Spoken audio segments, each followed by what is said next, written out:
How do you actually get cost share approved is a process that needs to be looked at as well. Does the PI just offer it because they want to? Is it the PI's money that they have that they can offer it?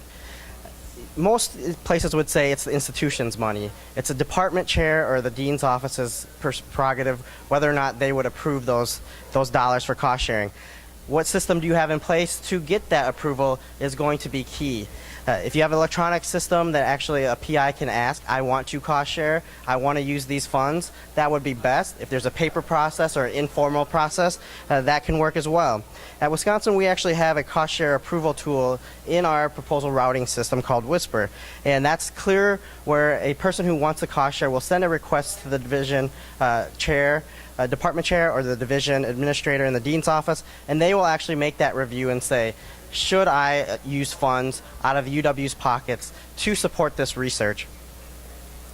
We can actually see who signs off on that. So if a PI actually gets an award, and we could say the cost sharing has been approved, those departmental funds or discretionary funds, those sources have been identified and can be used to support research.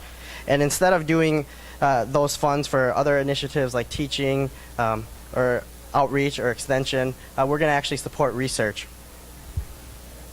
At award setup, what happens to that cost share information? It should be captured and it should flow through to your accounting system so we can actually see what expenditures are set aside, what dollar amounts are set aside, so we can report that to the sponsors at the end to say we've met our cost sharing commitments. If cost sharing changes, my example earlier, if you had $10,000 that you wanted to use out of departmental funds for cost sharing, what happens if that commitment actually changes? If you actually want to reduce that cost sharing amount to $8,000, what happens if you want to increase it to $20,000? There actually has to be a process that you need to work out in your institution. For us, we use a form to capture that, to document any changes after the award is made. All those changes actually route to our accounting system and get reported by our post-award accountants.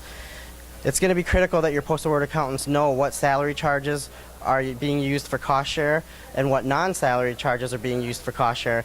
Lump those all together and use those as cost sharing requirements for reporting purposes to say that you've met your cost share commitment.